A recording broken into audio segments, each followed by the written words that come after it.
So good morning, everyone.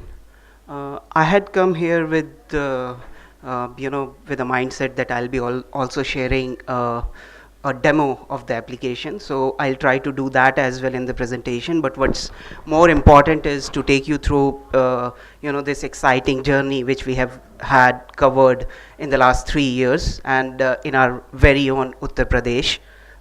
We have developed, as you can read, something called M-Sakhi. And why this program is unique while you go through the slides is because it integrated the policymakers. It was, a brainchild of a policymaker who was there on the dais yesterday, Mr. Amod Kumar. But as well, what it'll help you understand is, eventually, as we near the end of the presentation, what happens when you begin something as complicated as mHealth with policymakers involved, with the right stakeholders involved, including the community health workers. A lot of you have seen it earlier, but I still would like to go through all of them. So this is basically, statistics we all know about. But I would take you through theories because some of you would be interested in that, and most of the times they are overlooked, though we, in a way are going through them. So when you... अच्छा तो आशा एक motivated health worker है. Motivated health worker से हमारा मतलब ये है कि आशा का जो काम है वो अपने आप में बिना मोटिवेशन के नहीं हो सकता. उसका खुद मोटिवेटेड रहना बहुत ज़रूरी है ताकि वो अपना काम कर सके. वो एक इंसेंटिवाइज्ड हेल्थ वर्कर है. तो ये इंग्लिश भी इंग्लिश ही होगी हिंदी भी इंग्लिश ही होगी. तो आशा का जो काम है वो है परसुएट करना, जो कि लाभार्थियों को वो क्या समझा पाती है ताकि वो सर्विस अपटेक कर सकें. और इसके लिए जो उसको ज़रूरी हैं चीज़ें वो है नॉलेज, स्किल्स, इंसेंटिव और सपोर्टिव सुपरविजन. तो ये जो वैल्यू चेन है, एक मोटिवेटेड वर्कर का परसुएट कर पाना और उस मोटिवेटेड वर्कर की रिक्वायरमेंट, ये चीज़ें जब हमने स्टडी करी तो हमको कुछ चीज़ें निकल के आई जो कि चैलेंजेस हैं, और ये भी काफ़ी नोन है. रिफ्रेशर ट्रेनिंग्स का अभाव, जॉब एड्स का ना होना, कॉम्प्लिकेटेड चेकलिस्ट, सपोर्टिव सुपरविजन का एब्सेंस.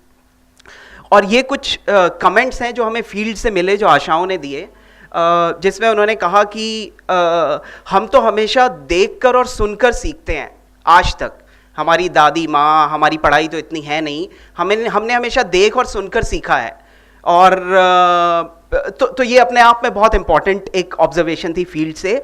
और एक ऑब्जर्वेशन थी कि हमसे कहा तो जाता है कि हम लाभार्थी को समझाएं, परसुएट करें, पर आज तक कोई हमें ये नहीं बताता. हमें ज्ञान तो बहुत मिलता है, पर हम उसे कैसे बोलें, उसमें हमारे को जो सपोर्ट चाहिए वो किताब से नहीं मिलता, वो हमको उस ट्यूटोरियल, उस ट्रेनिंग में बैठ कर नहीं मिलता. तो हमें कैसे आर्टिकुलेट करना है, क्या हमें ये बताना है कि संदेश के साथ वो क्यों ज़रूरी है, कैसे ज़रूरी है, उससे नहीं होगा तो क्या होगा उससे. तो ये सब चीज़ें हमको कोई नहीं बताता है, हमको इस पर बड़ी तकलीफ़ होती है. तो ये कुछ ऐसी चीज़ें थी जो कि फंडामेंटल थी हमारी जर्नी का. और हम लोगों ने एक छोटी सी कोशिश करी, उसको नाम दिया M-Sakhi. ये प्रोजेक्ट, जिस प्रोजेक्ट में डेवलप किया गया वो पिछले साल ख़त्म हो गया है, जो BMGF से फंडेड था. तो M-Sakhi एक मोबाइल फ़ोन एप्लीकेशन है जो आशा और एनम के लिए बनाई गई है. बहुत सारी मोबाइल एप्लीकेशंस आशा और एनम के लिए हैं. ये थोड़ी सी अलग कैसे है वो आपको आगे पता चलेगा. तो ये audio, graphic image, short videos, जितने भी मल्टीमीडिया कंटेंट है उनका यूज़ करती है. इसके 3 मुख्य ऑब्जेक्टिव हैं. एक, ये सेल्फ लर्निंग और काउंसलिंग टूल की तरह एक्ट करती है. यानी कि अगर आप सिर्फ ये टूल दे दें उनको और इसमें कोई भी रिपोर्टिंग या डेटा कैप्चर की आप गुंजाइश ना रखें या उनसे उम्मीद ना रखें, तो भी वो इस टूल को यूज़ करेंगी खुद समझने के लिए कंसेप्ट्स को और लाभार्थी को समझाने के लिए. दूसरा, ये डिसीजन सपोर्ट टूल है. डिसीजन सपोर्ट टूल का मतलब ये हुआ कि अगर मैं एक लाभार्थी के पास गया तो ये टूल मुझे बता पाए कि मुझे क्या करना है, कौन सा संदेश देना है, और अगर बच्चे में या फिर उस औरत में कुछ चिन्ह हैं जो खतरे के लक्षण हैं, तो उनको जब मैं इस फ़ोन में डालूंगा, इसके साथ इंटरैक्ट करूंगा, तो फ़ोन मुझे बताएगा कि लाभार्थी में क्या संभावित खतरे के लक्षण हो सकते हैं. तो ये एक डिसीजन सपोर्ट का भी काम करता है। ये मैंने आपको बताया डिसीजन सपोर्ट आशा के लेवल पे। सिमिलरली एनम के लेवल पे मेरी आशाएं क्या काम कर रही हैं, वो सारा डाटा कंसोलिडेट होकर उनके पास आता है, जो मैं आपको दिखाऊंगा। तो उस लेवल पे डिसीजन सपोर्ट। और तीसरा लेवल है ब्लॉक पे, क्योंकि ये सारा वेब पे जा रहा है, चाहे वो क्लाउड से हो या नॉर्मल सर्वर आर्किटेक्चर से, वो वेब पे जा रहा है, तो एक वेब इंटरफेस भी आपको मिल रहा है। तो ये 3 टियर 3 सतही आर्किटेक्चर है, जिसमें जो सबसे लोअर लेवल है वो आशा है, उसके बाद एनम है, और उसके बाद आपका ब्लॉक है, या फिर वेब पे तो कुछ भी। और एक real time monitoring and management system, क्योंकि इंफॉर्मेशन सारी रियल टाइम में जा रही है, तो इसको हम real time monitoring and management system भी कह रहे हैं। अब ये काम कैसे करता है, ये आपको इस स्लाइड इससे थोड़ा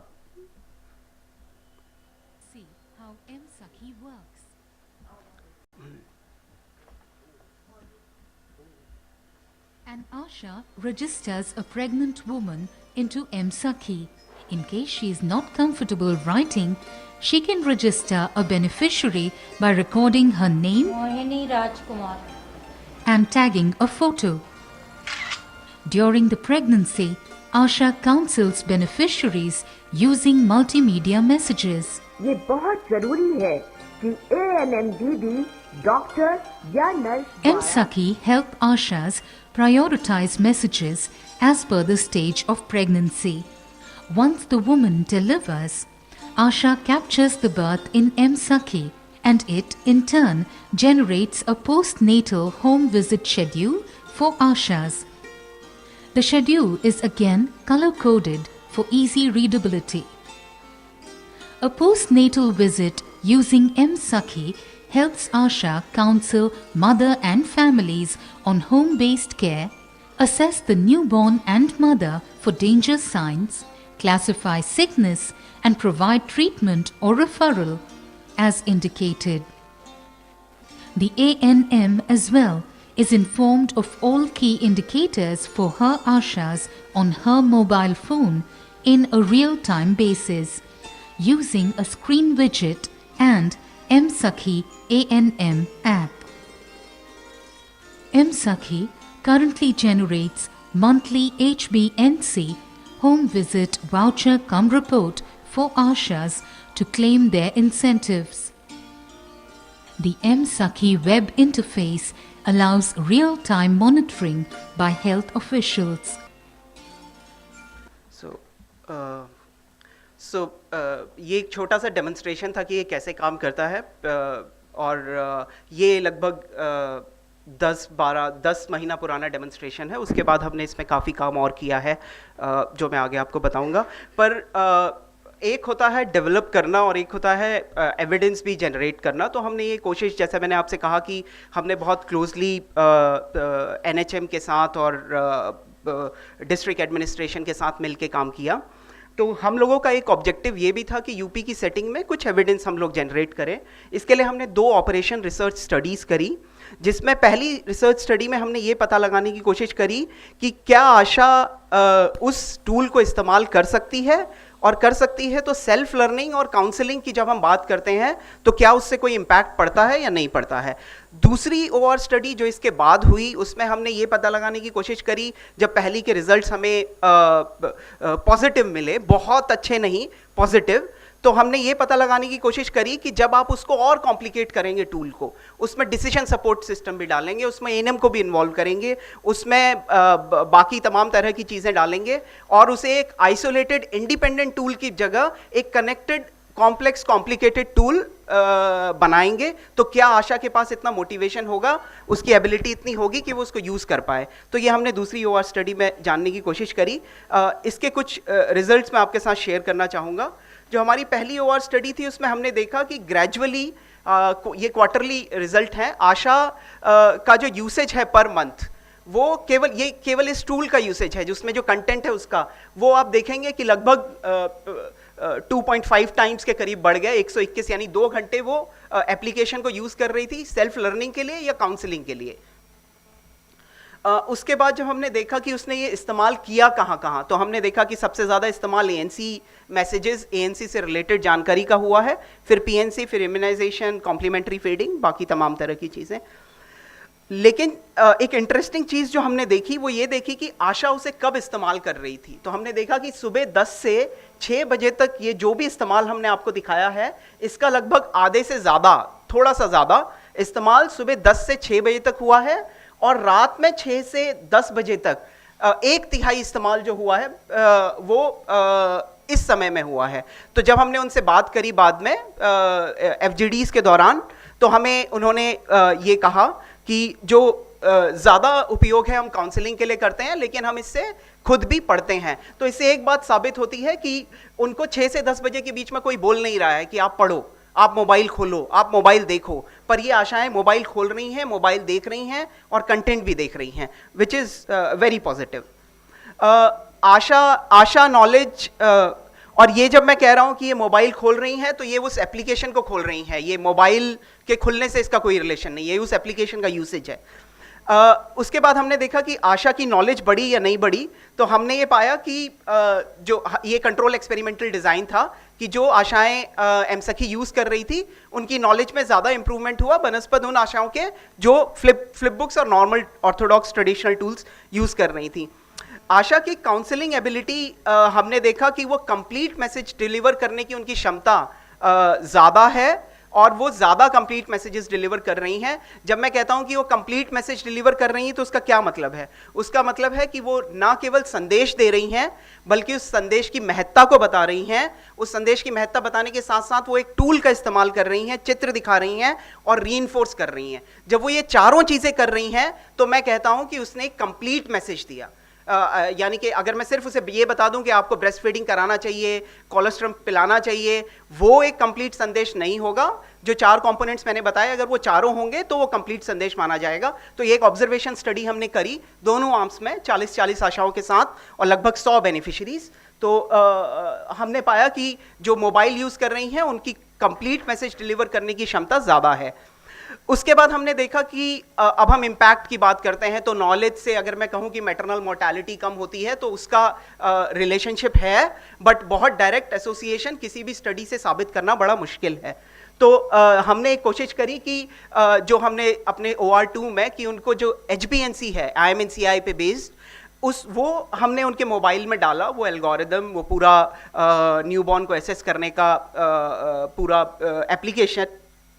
हमने ये पाया कि आशा का जो क्रिटिकल न्यूबॉर्न कंडीशंस हैं, हमने 6 मानी, उसमें उनका नॉलेज ज़्यादा था न्यूबॉर्न केयर के अगर मैं परिप्रेक्ष्य में कहूँ तो। और फिर उनकी जो असेसमेंट क्षमता थी कि न्यूबॉर्न HbA1c प्रोटोकॉल को फॉलो कर ले। आप सब जानते होंगे वो 2 या 3 चेकलिस्ट से बना होता है, फिर उसमें किताब में जाके ढूंढना पड़ता है कि क्या हुआ क्या नहीं हुआ। तो हमने ये देखा कि उनकी असेसमेंट स्किल्स भी इम्प्रूव हुई। और क्योंकि ये स्टडीज 6 और 9 महीने की थी, पहली 6 महीने की, दूसरी 9 महीने की, तो हमने ये भी देखने की कोशिश करी कि लाभार्थियों पे क्या इसका इम्पैक्ट पड़ा। और हमने ये पाया कि नॉलेज जो थी वो दोनों आर्म्स में बढ़ी, पर एक्सपेरिमेंटल यानी जहां मोबाइल यूज कर रही थी उनकी लाभार्थियों में हमने पाया कि उनकी नॉलेज MNCH इंडिकेटर्स पे ज्यादा है, पर हम प्रैक्टिस में कोई खासा फर्क देख नहीं पाए दोनों आर्म्स में, जो कि काफी ऑब्वियस है। हमने कॉस्टिंग स्टडी भी करी कि अगर हम mHealth की बात करते हैं यूपी के सिनेरियो में, तो कितना रुपया लगेगा। अगर मैं कहता हूं कि कल को सरकार ये कहती है कि हमें mHealth चलाना है, mHealth करना है, कुछ भी करना है, तो उसमें कितना रुपया लगता है। तो हमने एक 3 साल का टाइम फ्रेम लेकर एक कॉस्टिंग स्टडी करी अपने एक्सपीरियंस के बेस पे, और हमने पाया कि 10,280 रुपये में आप स्टार्ट कर सकते हैं mHealth सोल्यूशन, और लगभग 4,500 रुपये में आपको रिकरिंग कॉस्ट आएगा, जिसमें स्मार्ट और इस कॉस्ट में, ये पर आशा कॉस्ट है, और इस कॉस्ट में स्मार्टफोन का कॉस्ट, ट्रेनिंग का cost, technical support, management, server, सारे कॉस्ट इन्वॉल्व हैं। तो ये लगभग $200 और $80 के करीब आता है, इनिशिएशन कॉस्ट और रिकरिंग कॉस्ट। कुछ जो लेसन्स हम लोगों ने सीखे और जो बहुत इंपॉर्टेंट थे, वो ये थे कि mHealth एप्लीकेशन से आशा की नॉलेज, हम आशा की बात कर रहे हैं यहाँ पे, लाभार्थियों की नहीं, आशा की नॉलेज और प्रैक्टिस इंप्रूव होती है। रियल टाइम और मॉनिटरिंग सपोर्टिव सुपरविजन को बढ़ाने की मोबाइल फ़ोन में बहुत क्षमता है, और ये हमने खुद करके देखा ANMs के साथ झांसी में, उसके बेसिस पे। और लेकिन कोई भी mHealth सोल्यूशन बनाते वक्त या उसको इम्प्लीमेंट करते वक्त हम रेगुलर फीडबैक आशा को और आईसीटी सपोर्ट को नज़रअंदाज नहीं कर सकते। जब भी आप कोई एमएल सॉल्यूशन की बात करेंगे तो ये दो फैक्टर्स भी आपको उसमें इंक्लूड करने पड़ेंगे जो अपनी कॉस्ट के साथ आते हैं।